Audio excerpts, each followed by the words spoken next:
Okay.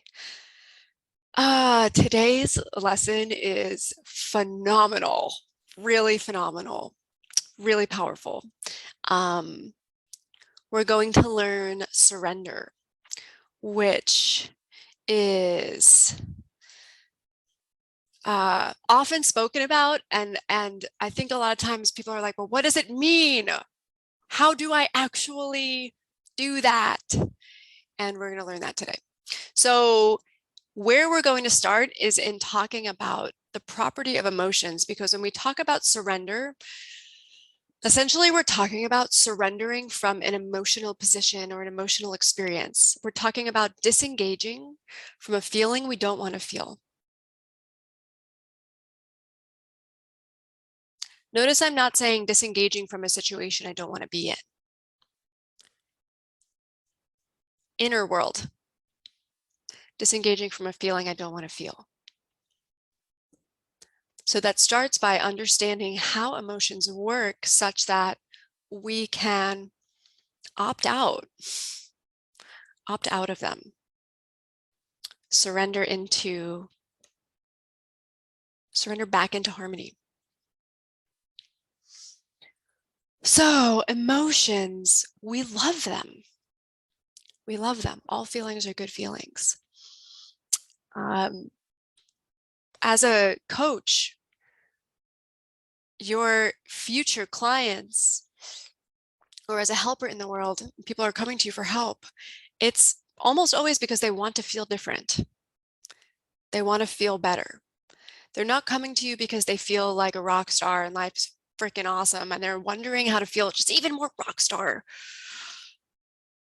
right?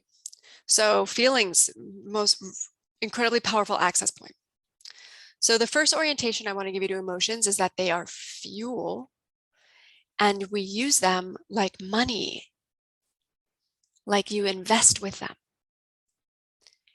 When you bring anger to something, you're bringing a lot of you with a lot of action, and you're actually making an investment in something. When you bring excitement and you show up to a family gathering with excitement, you're making an emotional investment. You're bringing a lot of power and creating something with that. Even if just through mirror neurons, through everyone else seeing how happy you are and it makes them smile. What a gift already, which we just experienced with Diane. So emotions are energy that you get to invest. Emotions are also very changeable and susceptible to suggestion. Emotions are easily tricked like a child. This is why 1 minute we can be really happy, and then we get a weird email and it ruins the next hour. And then that person writes back with a different response, and now I'm having a good day again. They're very quick to change, very available to suggestion. So you can orient this two ways. One, you could think like, crap, they're going to drag me around. They're going to change all the time. There's nothing I can do. Or you can think, oh, then I can change them. Then I can make suggestions and shift them. And that's the orientation I want to invite you into. That the malleability, flexibility, availability for transmutation is to your benefit. Emotions become habitual. We practice them. It can feel normal, and you can almost desire to feel stressed because it's so normalized in your tissue. We can even become addicted to our own emotions. If we're used to feeling stressed because we have a survival pattern that when I'm stressed, I'm really productive, and when I'm productive, then I'll be safe, and we actually relax, it might feel really unsafe in that moment to relax. And then we might subconsciously create stress to feel safe again. These are emotions becoming addictive. Like literally think about emotions as hormones being secreted, like a cocktail of chemicals. The way you can become addicted to alcohol, you can become addicted to your own biology. Equal and opposite is also true.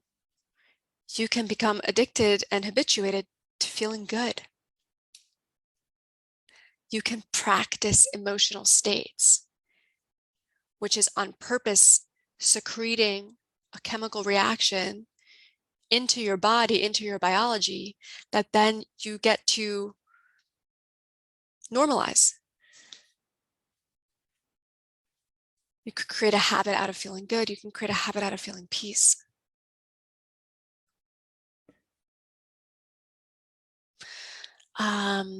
Emotions have momentum. They have power.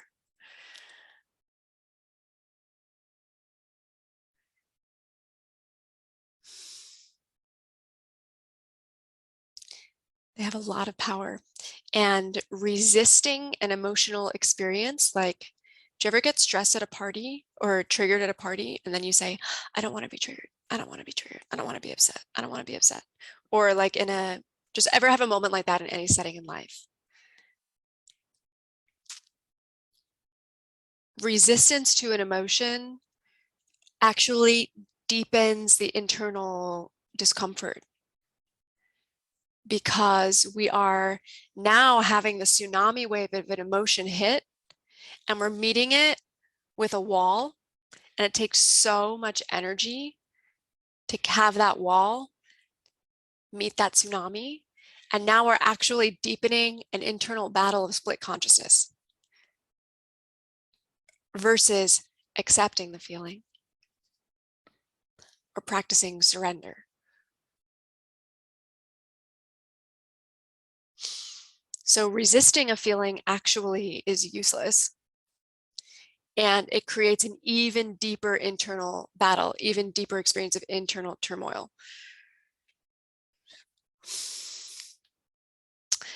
Emotions are organized in the mind.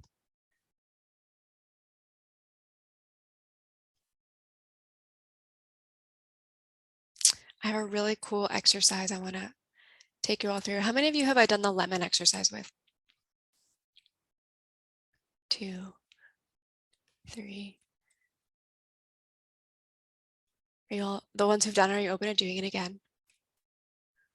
Okay, I want to illustrate the power of the mind, how it works on the body, how quickly it works on the body and on emotional experiences. I'm going to have everyone close your eyes. And just deep breath, maybe shake it out.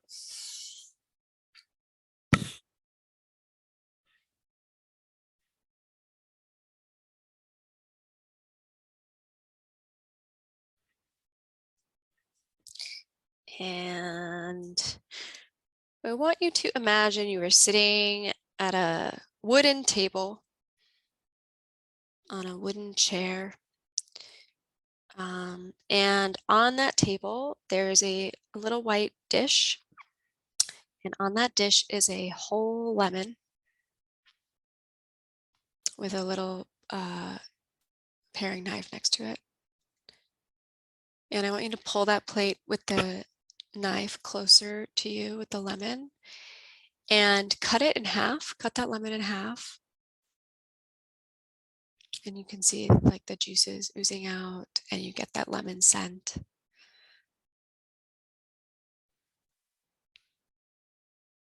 And then cut that lemon in half one more time. So now you've got a couple of quarters.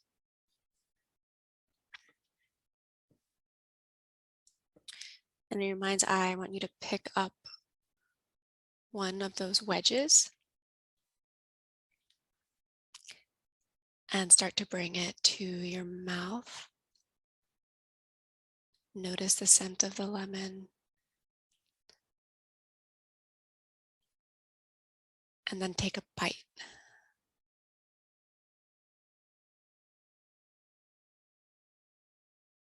Yeah, big deep breath.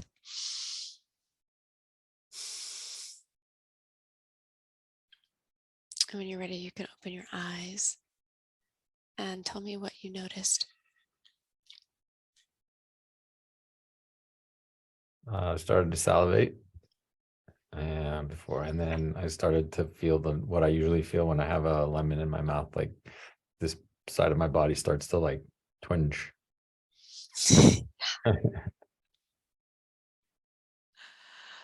Who else? I could taste it.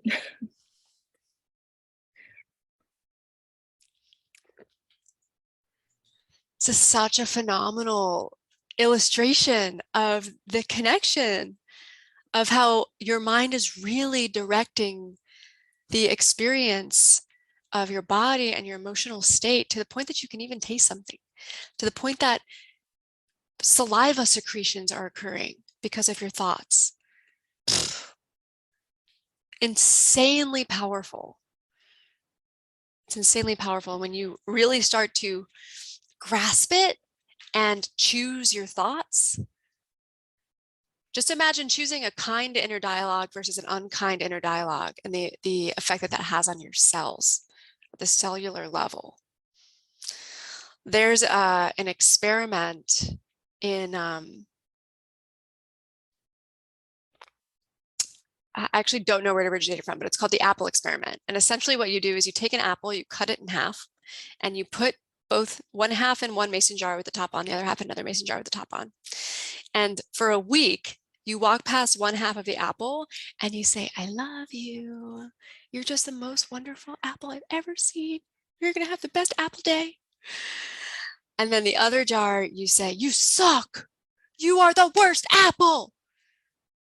And the apple who gets talked smack to molds incredibly faster than the apple that gets loved on. Indigo.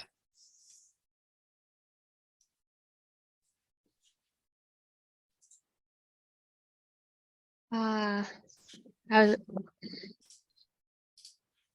taking a little space for what you said to land because my thing's different. Okay.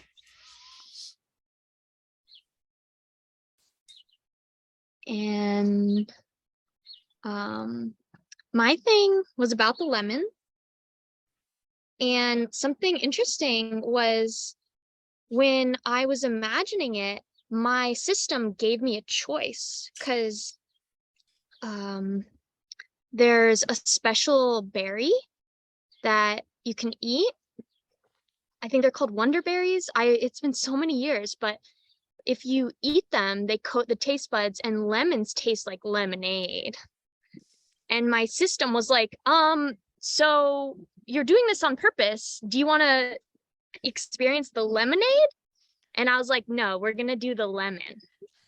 But I could have easily chosen the lemonade, and I'm being with that crossroads. What that illustrates to me is a perfect capacity of you being the director of your own show and you opting out of what society, being me, the dictator of this experience right now, is telling you to do, and you being sovereign in the most perfect and beautiful way. Yeah, I think my system was like, it would be much more pleasurable to choose the lemonade option. Are you sure you don't want it? Yeah. I really appreciate that narrative came up for you. And I generally really appreciate it when people are receiving information and while receiving it have opinions that divert or choices that divert. Because again, it points to sovereignty, it points to knowing the self, it points to honoring the self. I think it's a really powerful way to be. Thank you for illustrating it. So the mind. We're now on the power of the mind. Pictures in the mind, thoughts in the mind create immediate reactions in the body. What is happening in the mind, the body thinks is real. I'm going to say that one more time because it's really important. What is happening in the mind, the body interprets as real. You imagine picking up a lemon, your mouth cooperates and gives you more saliva. Incredibly powerful mind. This also points to your capacity to be able to shift a feeling, to be able to opt out, to be seeing a future play out going poorly, what happens in your emotional experience, and if you shift it into seeing an experience happen positively, what happens in your emotional experience, what happens in your body. I'm on a healing journey right now with my right hip and my sacrum, and I spend time every day, specifically in the morning and at night, dedicated time to seeing my healing journey going so well, to seeing myself working out and stronger than I was before. I use my mind to speak love into my cells, like they're the little apples in the jar. I love you, hip. You're just the best one I've ever seen, better than all the rest. Like it's a little baby, because I know that my body will respond to that instantly. Instantly. Biologically, when your body is in a state of relaxation, one thing is the growth hormone can come online. The growth hormone shuts down when you're in fight or flight, and it turns on when you're not. How incredibly important for me that I discipline my mind to be speaking positive things, to then allow positive secretions biologically into my cells for my healing journey. So we've now covered 2 ways to use the mind. There's imagery, and then there's language. There's the words you speak, and most importantly to know is that the words you speak, both in your own inner dialogue and externally to the world, are feeding your own cells, is directing your own biology. And we can look at it from the health of your tissue perspective, but we could also look at it from what parts of your brain are being activated and deactivated. Because we talked about last class, when your brain is on stress, all of the parts of your brain that are responsible for creativity and empathy and innovation turn off. And the parts of your brain that are responsible for focusing on killing the threat are turned on. Self-preservation mode. So when our narrative is kind, we're turning on the part of the mind that will work to allow us to see opportunity, to see solutions we couldn't see before. And this is also really important, and I said it to Gayla earlier, if you catch your mind saying unkind things, just switch. Don't get mad at yourself that it was happening. Now we're doubling down. Oh, I was doing it again. What's wrong with me again? Now we're like doing it even deeper, right? Just forgive. Just make a new choice. Oh, just make a new practice and say, no, I'm good. Just shift the thought. It's that simple. Just shift the thought, make a new practice. And then if it goes back to the negative thought, just come back again, shift the thought. It's practice. Practice is repetition. The last way you can use your mind to your benefit that we're going to cover in this class is through narrative, the stories that we tell. And I illustrated it a bit in my healing journey, all 3 of these things actually. Visualizing future me, being strong, speaking kindly to my cells, and then telling the story to myself about my healing journey. I've created an identity for myself that I am a super healer, which hits on a lot of levels for me. And so when I live into that, the narrative is like, wow, I'm like a biohacker. I'm going to do XYZ, all these new habits. Storytelling is how history gets passed down. Storytelling is how humans largely communicate. It's how we teach our children. It's how we share our emotions with each other. It's how we share our experiences. And it's when we tell a story, we're writing the story of our own lives. You can tell stories on purpose that reframe the current situation to your benefit. I could tell you a story about how never in my life have I not been able to walk, and this is one of the most challenging periods of my life I've ever had, and how many dark nights of the soul I've been through with this. And as I say that, I feel my throat closing up. Or I can choose to tell you the story of how I'm a super healer and I'm walking, and how exciting that is, and that I can see where I'm headed. It's good. And I say that and I feel energy come alive in my shoulders. I felt my posture change, my throat open back up. What's important to notice here in me shifting between these two narratives is that I'm creating it. None of my external circumstances have changed. Nothing in the world is actually shifting. I'm from the inside out choosing the story I'm telling to be to my benefit. It's pointing to you being the creator here, pointing to your sovereignty.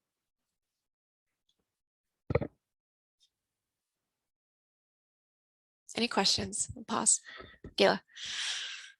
Okay, so it's been difficult sitting through this because I've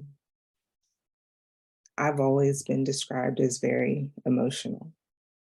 And sometimes it's embarrassing.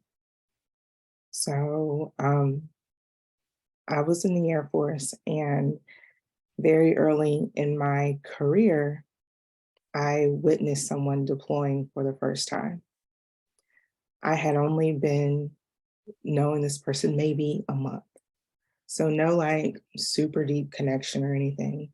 But when we went to the airport to see this person off as they were going to the Middle East, I sobbed harder than this person's family, like way, way a lot. It was just like a whole lot. And it was the most embarrassing thing that had ever happened to me. I was with a whole group of people. I knew none of them. And I'm like crying uncontrollably as this person is leaving. And earlier you were saying like not resisting. And when you do resist, you feel it so much deeper. So like this uncontrollable sobbing, I'm feeling it so deeply and I cannot control it. And I'm trying not to. So I'm crying even harder. But then also in the same situation, I'm embarrassed. So I'm feeling the embarrassment and it's making the situation worse. And here we are 16 years later, and it's one of the first things that comes up as we're talking about emotion. Mm-hmm. Yeah. Yeah, thank you for sharing. There's a lot of things happening in that scenario.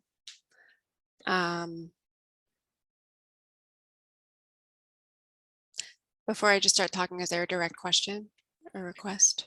Well, I think I'm just, I guess, uncomfortable with all of these things. And that's just one of many examples of where things, I guess, emotionally don't go the way that I would prefer them to go. Mm-hmm. And I think the bigger thing, of course, this mom, I'm here telling you my story, but more so I'm thinking about my children that mirror me in so many ways that I see these things in them. And I guess I'm just interested to learn more about this, even though it's super uncomfortable, so I can be there for my children. Yeah. So, yeah, thank you for sharing. In this scenario, what we're talking about is actually trauma. So trauma at Mindlight, we define it as an unintegrated or unresolved emotional experience. Sometimes it happens because the environment we're in doesn't allow for resolution, or the culture we're in doesn't have a framework to support an emotional experience. So in the context of that experience, had you been in an environment or a culture where the people around you gave you a hug and said, hey, it makes so much sense that you're feeling that deeply. I can imagine what you're thinking. I can imagine how you're imagining the family of this person. I know it's really scary, and I've got you right now, and it's safe to cry. Then you would have had your body would have had the opportunity to release fully and re-regulate and calm down from that peak experience. But because that wasn't available in that moment, the peak experience stayed peak and then eventually got walled off to protect yourself so that you could stay high functioning in your environment. And that energetic moment is actually still alive right here behind this wall, still actually wanting resolution. So in the frame of, so what I recommend for you, if you want resolution for that, is to book a session with someone, and we can probably get that complete in one session. And then you'll be able to think about it, and you'll feel peace, and you'll feel wisdom and understanding, because that emotional energy body will then be integrated into your system. And it'll have context. You weren't given context. Context helps things land and resolve, making them part of a bigger narrative that makes sense. So if your children are having a peak emotional experience, meet them with compassion, understanding, and allowing, and watch their bodies. Watch for their breathing to slow down and re-regulate. Skin to skin contact is really helpful. Meeting them in the emotion and telling them it makes sense to feel that way. You're allowed to feel that way. I'm here with you while you're feeling that feeling. Creates safety and allowing for the feeling to move through their body, and then them to de-escalate and come down. And once they start to come down, you can start to resource and give context. How about, do you want a blanket? You know, I had an experience like that too when I was a kid. Let's say the kid got bit by a dog. You know, dogs are just protecting their families. And he maybe thought that you were going to hurt him too. And help the child understand the broader context. And most importantly, watch for their body's re-regulation and listen for the narrative that they're speaking. You'll learn this so deeply in Trauma 1 when you take that in May. From a human potential perspective, there's two things I'll say in that scenario. I find myself deeply crying all the time in social situations. And it does sometimes for me also come with embarrassment. And also I know it's what's there and that it's right. And I think that it's really healthy for more of us to model the full spectrum of human emotion. And I think it would greatly benefit our culture if each of us were to become role models in that way. So that when someone else is in your environment and crying, you can say, yo, that makes sense. And I'm here while you do that. How many people are repressing their emotions unhealthily, pushing them down into their hips and then getting sacral injuries? So from a cultural perspective, we have an opportunity here to create from the inside out the kind of world we want to live in by role modeling full emotional expression. And that mirrors a Mindlight value. Which one? Mm, The win-win-win? not a value, the summit. Oh, yeah. Yeah. The summit for Mindlight is raising society's expectations of emotional health through community movements. Communities start with a concentric circle of 2 and 3 people feeling intimate, feeling deeply connected. And then one more person joins, and then that person has one more friend and that joins. And that's how communities grow. That's how movement can start. Indigo.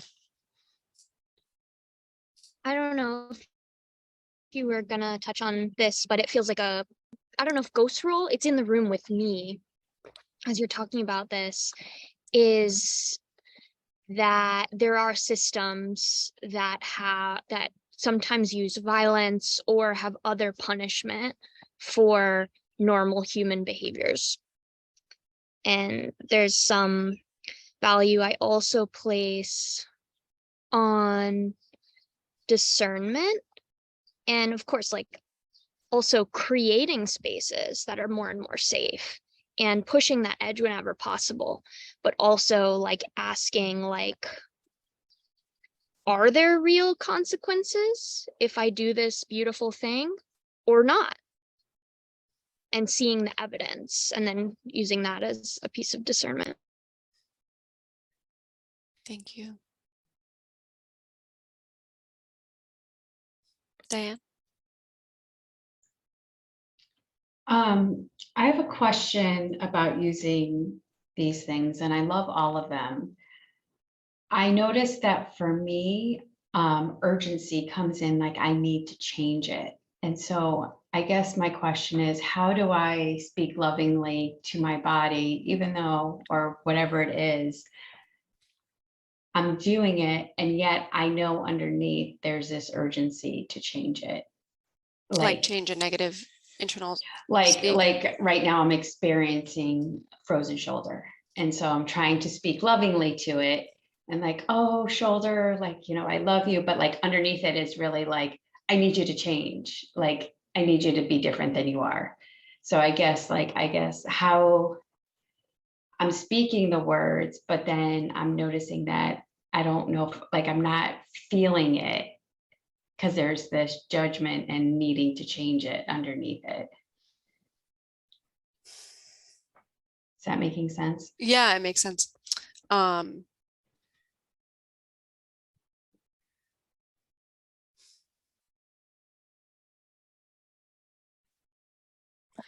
The first thing to do when we're feeling something we don't want to feel is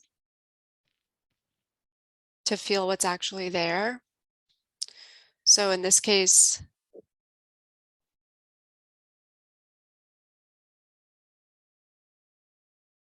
there's a loving of the shoulder, which is beautiful, but then there's also what's it saying in its numbness. What's it not about in this moment? What's it screaming?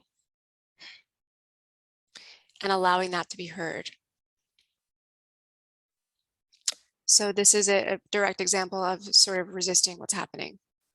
And if we just say, I don't want you to be this way, don't want you to be this way, it's going to be like, well, fuck you. You need to listen to me. I'm trying to talk to you. I've got a message for you. This class doesn't make sense. And I need you to know I'm confused. So always meeting it. Without meeting it, we can't move it.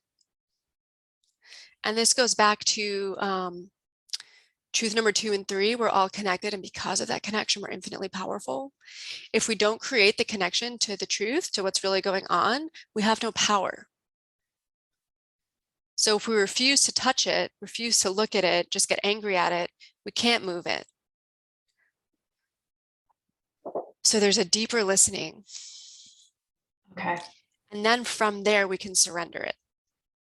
So, well, there's really 2 choices. One, you could go deep into it and do integrative work, which is more on the trauma side of things.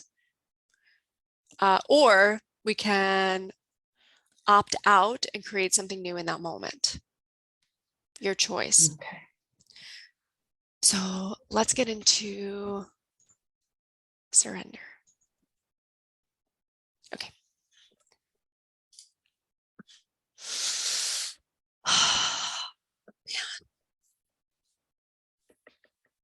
This is such a powerful tool, such a powerful practice, and I promise you that you'll use it for the rest of your lives. And it's so like trickily easy. It can also be extremely challenging, depending on how much momentum your emotional energy has. So I'm going to teach you some deeper ways to disengage and some lighter ways to disengage. This will take practice. Brand new skill will take practice. Be kind to yourself in the practice. So remember that emotions are easily tricked. Emotions are easily suggestible. And remember that the mind is the director. So the main component you're going to be using to surrender is the discipline of your mind. we're going to be, I don't want to say disregarding an emotional experience, but opting out of it. We're going to say, hey, emotions, I feel you, and I'm going to make a different choice because I want to feel a different way. This unhooks us on 3 different levels. First, the mind. We've talked about this. When there is a reactional fear, stress, guilt, shame, confusion state in the body, it creates like a panic of the mind. The mind gets hyper focused on how to remove the threat. Because remember, the body has 2 modes. It's either safe or it's going to kill me. And if it's going to kill me, the mind's immediately listening to the body. The loop is instant. And so the mind's going to hyper focus on the problem. If we surrender the problem, we can unhook the thoughts. And then we have freedom again. Then we have sovereignty again.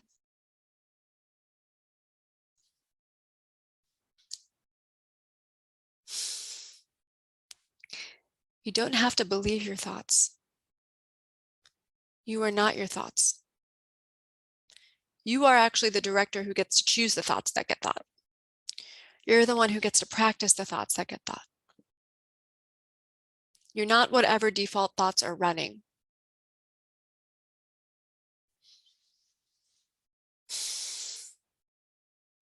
The emotions, when we surrender from something, we zoom out from it,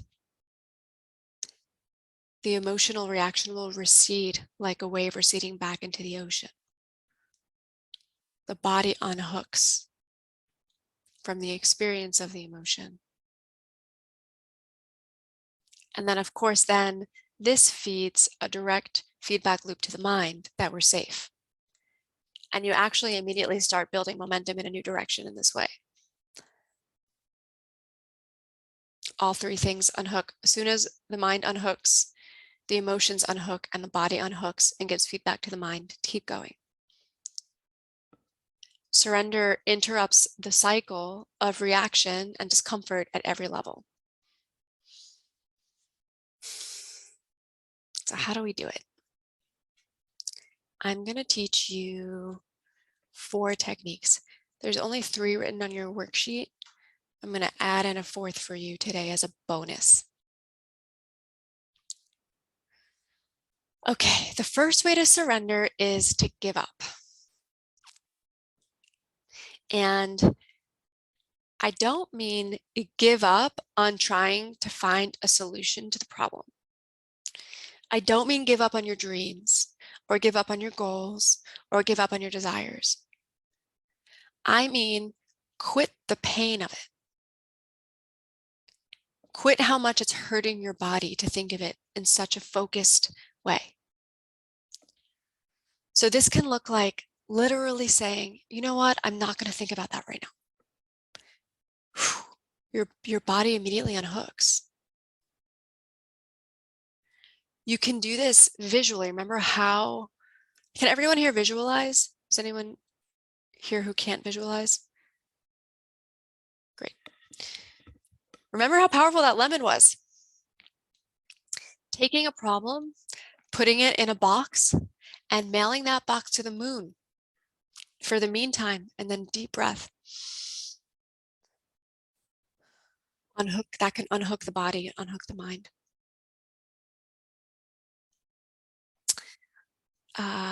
Zooming out, going general. I'm not sure how to fix this right now. I'm going to lean back. Unhooks from the hyperfocus. You're like giving your mind permission to stop working so hard. Go make tea.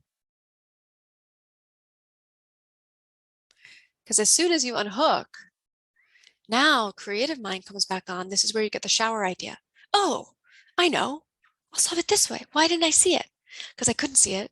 Because I was in stress response. My mind was hyper-focused on what to kill. So quitting or giving up is the first way. Just stop efforting Stop grinding on it. Quit momentarily from the pain of thinking about it.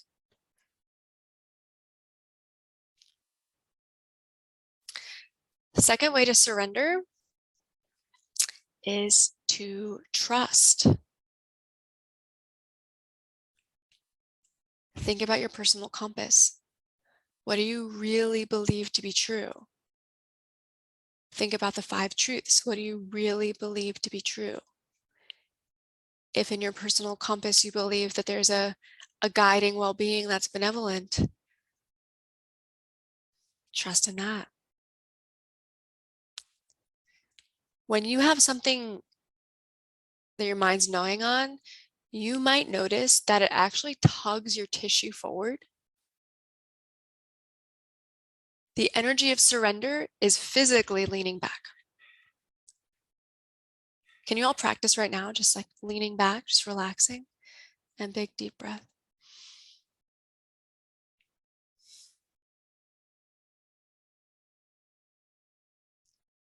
You can use the body to be on your team in directing the mind. You're having trouble on a work thing, shut the computer and lean back. Give it to God. Give it to the universal love. Surrender it. Trust. Give yourself permission not to know. Feel supported by the 5 truths. Feel supported that all feelings are good feelings and that you're infinitely powerful. And all you have to do is remember that you're made of well-being and trust in that. So that's the second way to surrender. Trusting. Third way, divesting. Divesting can be incredibly, incredibly powerful. It can also be one of the more challenging exercises. I would like to guide us through a group meditative visualization to help you practice divesting right after I explain it. So remember that emotions are investments. Emotions are energetic investments. And where we are putting our emotions is investing in having more of that thing, essentially. If you're having an emotional reaction of fear, you're going to be locked into having more fear and having more fear and having more fear. Divesting is pulling, it's taking responsibility for this emotional creation and pulling it back into your body. If we create from the inside out,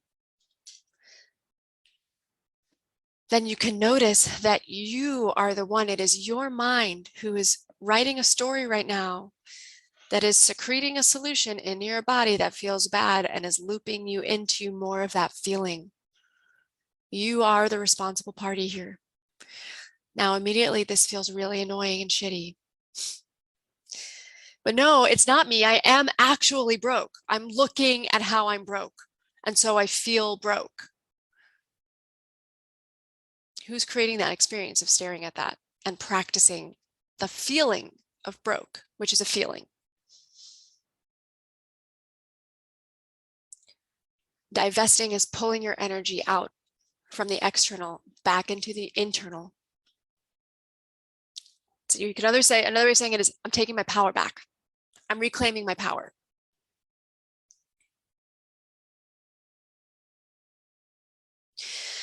Visually, another way you can do divesting is imagine. So if we say we are the creators of our experience, we create from the inside out, then imagine that you're the director and you are projecting the movie onto your reality all around you.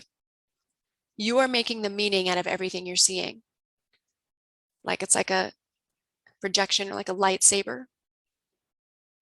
You can visualize pulling it back in. Or if like you're imagining, there's someone you're imagining, you're having a fight with someone in your mind and you're giving all your power into this potential argument. Turn them into an inflatable doll, prick them with a pin. Deep breath. Take that power back. Divest your emotions from creating, feeling, experiencing that future that has not happened and is only real because your mind is making it real, and so your body is reacting, and now you're engaging in this loop.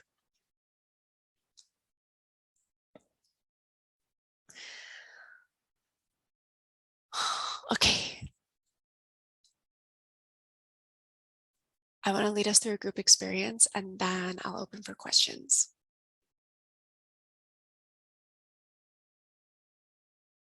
Okay, can everyone close your eyes?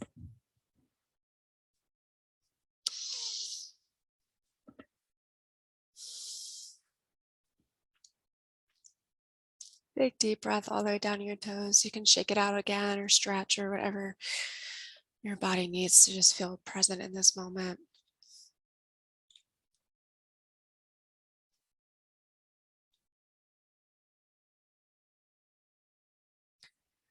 And I want you to scan over the last 10 years of your life where you've been distributing your power and energy in ways that are no longer serving you.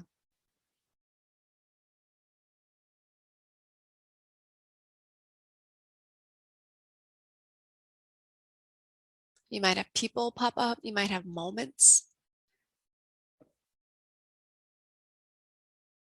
Pick one of those moments.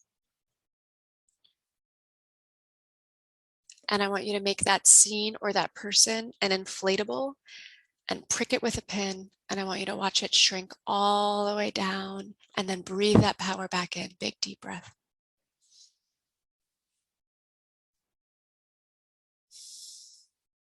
Visually watch that power come back into your body. Divest, pull your investment back into you. And now scan again over the last 10 years. Where have you been investing that you no longer want to be investing? What have you been thinking about, worrying about?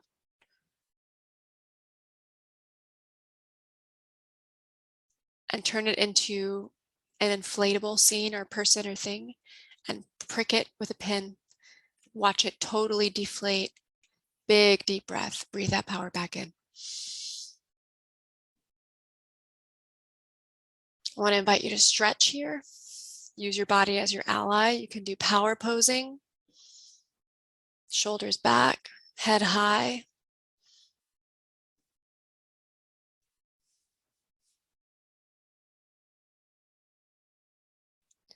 Again, scan your last 10 years for a story that has been taking your power, that's not serving you anymore.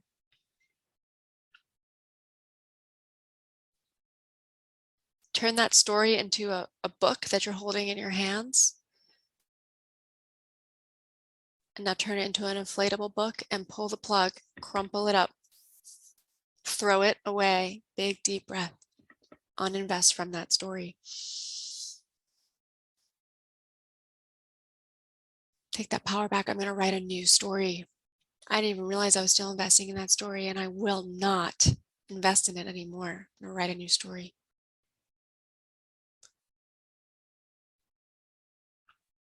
And then one more time, I want you to scan for the last 10 years. Where have you been investing energy? What have you been putting your power in that's not serving you emotionally? Turn it into a visual object and then deflate it and watch it shrink all the way to the ground. Big deep breath. Take your power back.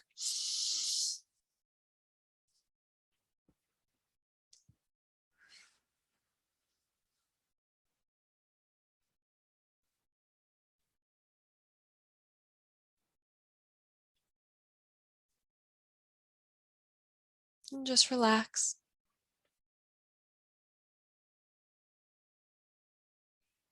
It's a nice neutral breath.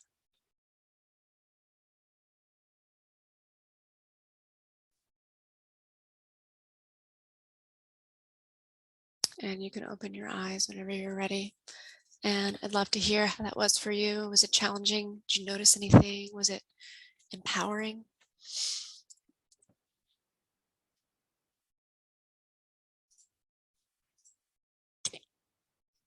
So that was like pretty cool.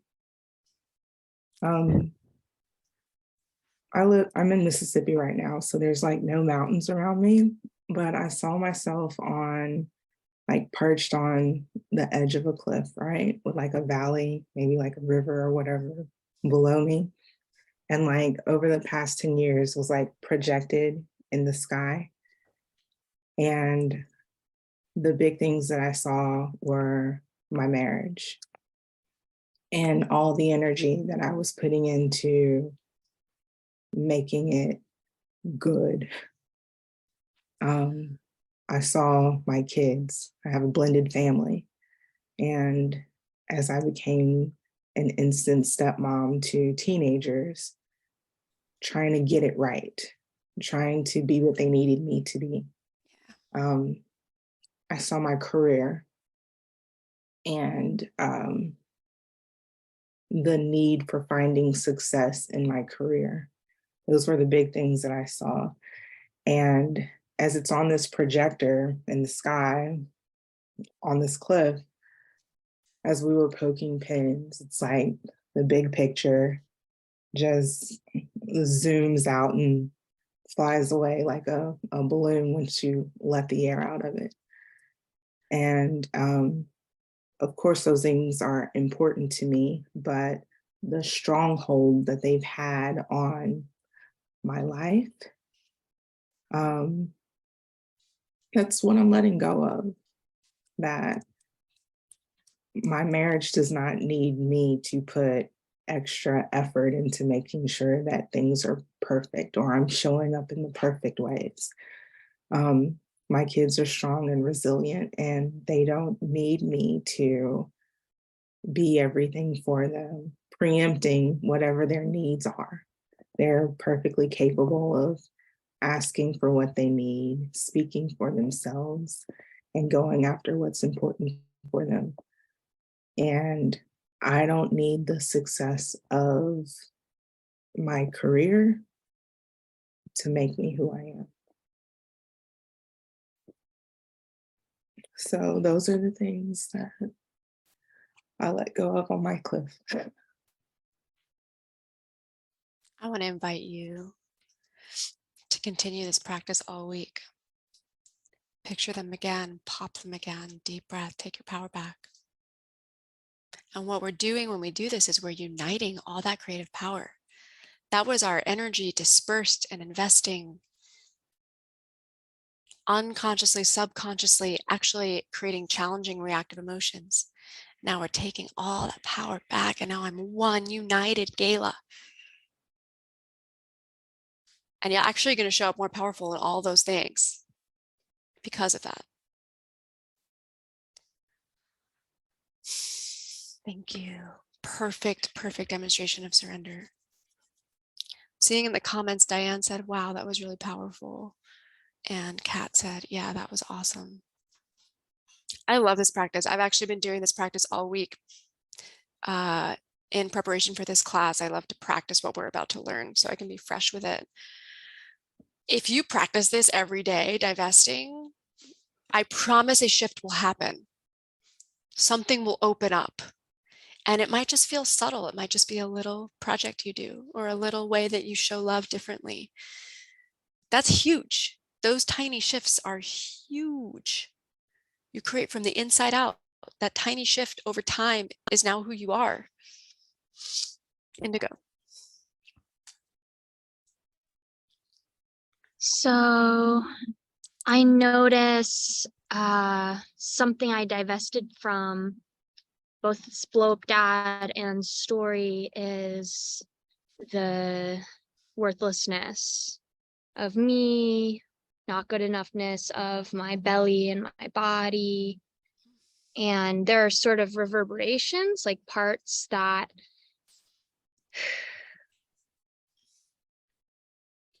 think they're gonna die.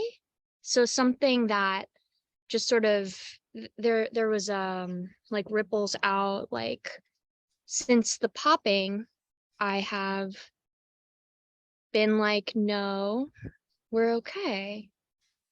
And it can be easy to be okay. And I thought to share that it's there are parts I can tell that are like, we're gonna unpop that immediately. We're gonna put that right back. And it's taking like a conscious, like continued choices to reinforce that popping. Yeah, practice. Thank you. Practice, practice, practice. So it becomes normalized.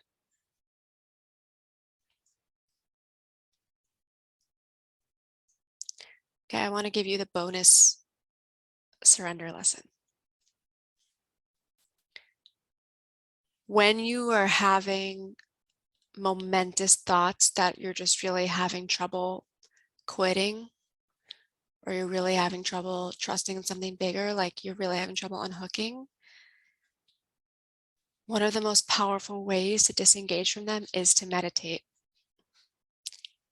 Even if for just 3 minutes. And I'm going to teach you a powerful way to meditate that really helps unhook. There's 3 steps.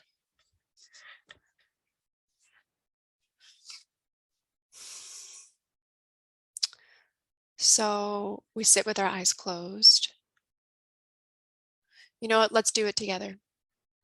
I'm going to guide you. So one more time, if you can all close your eyes. Big, deep breath.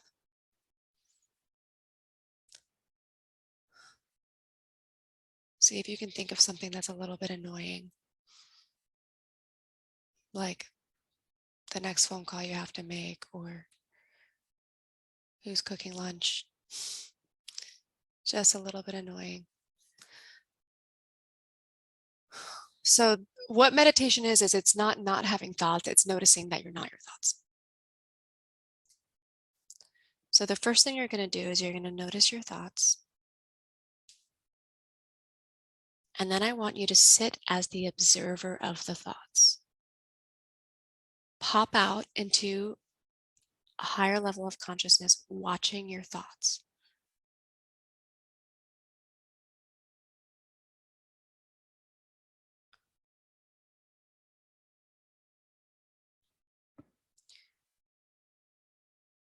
Also, your body, you are not your body.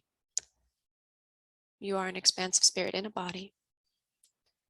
We want you to pay attention to your body and the feelings you're having in your body. And pop out as an observer of it. I am not my body. But watch it. You are not it. Just watch it.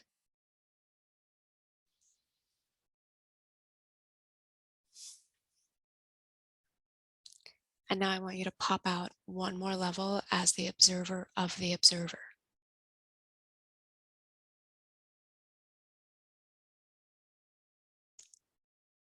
Big, deep breath.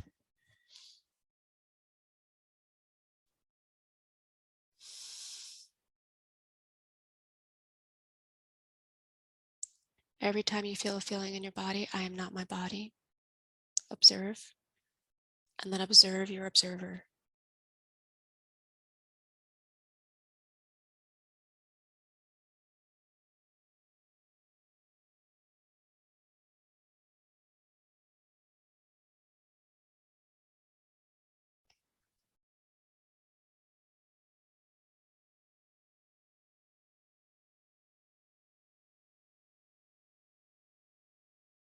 If you have the thoughts, am I doing it right? Observe those thoughts. And then observe the observer of that thought.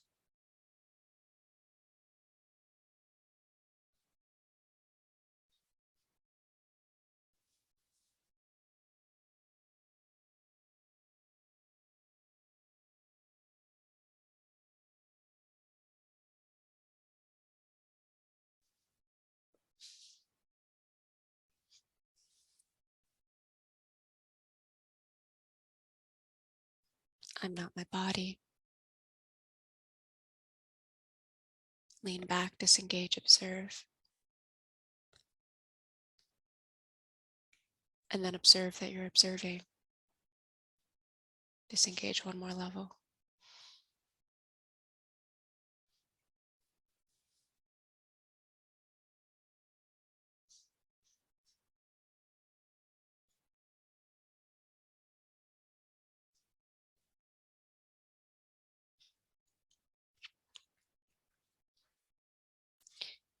And when you're ready, you can open your eyes.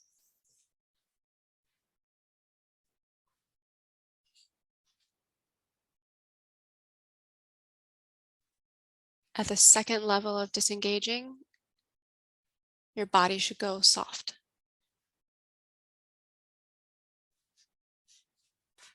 And this really helps unhook the mind and unhook the body. Those two levels of higher consciousness out. Having thoughts, having feelings, observer. I am not those things. Observe the observer.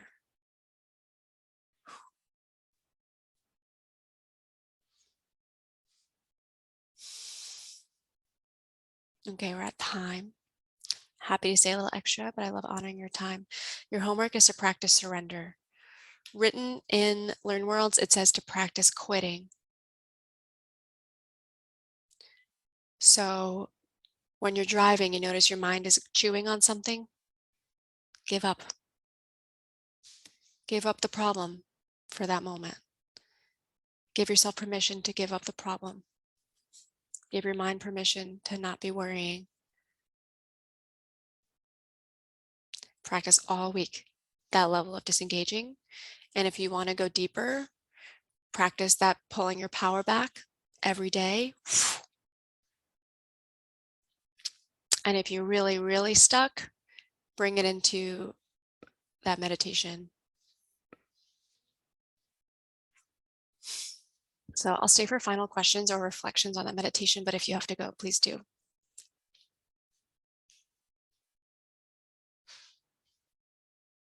Question on the meditation, and thanks, Mel. Could you repeat the 3 steps just so I can jot them down to do it myself? Yeah. So we're working with 3 levels of split consciousness. The first is the thoughts and feelings that are there. The second level is observing them. I am not those thoughts. I am not those feelings. I am not my body. I am not my body's reactions.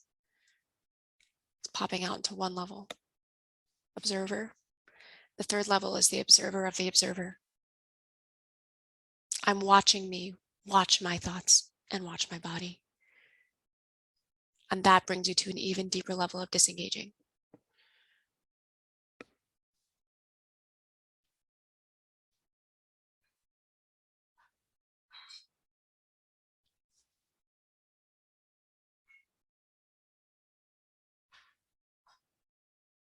Bye, Solomon. Thank you. Yeah. Bye. One question about the meditation is I am standing and on my observing the observer, I could go out and I could also go in, and I played with both, and I noticed my body swaying,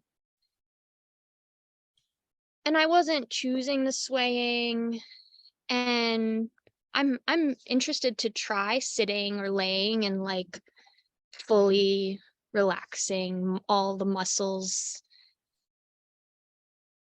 in a different way, but just wanted to share that and check if that's something that's within your idea of observing the observer is what I described, or Well, my idea of swaying is that it's actually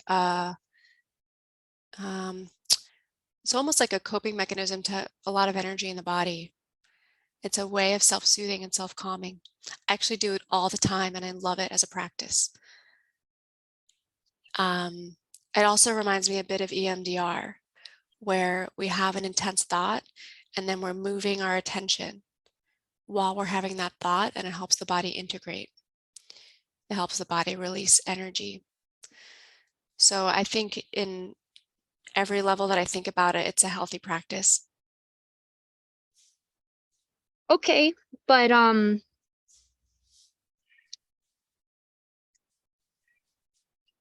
the surface of it, it doesn't occur to you that what I described is different from the practice of observing the observer. Like it seems like it could fit. Say it one more time. It sounded like you said you had the observer, you had one level of observer, and then you noticed there was a swaying. Well, it was like I would go out and notice everything. Mm-hmm. I could go out and notice everything, including my body swaying, but I wasn't the swaying. Yeah. And I could also go all the way in, which was another way of being connected to everything. Just different. And just because you said you'll know, quote, like you'll notice that when you really do this, your body will go limp. Your body will go soft. Yeah. In this practice, you want to go out. Okay. Cool. Yeah. Thank you for clarifying.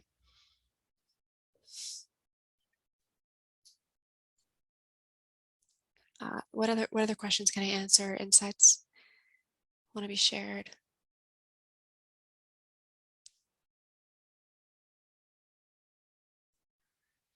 Okay, go forth and surrender everything. Quit all the problems. Quit any feeling that doesn't feel good. Take back your power. If you have questions or having trouble in between this and the next class, you can email me. And I think you are going to absolutely love this practice. So thank you all so much, and I'll see you next week.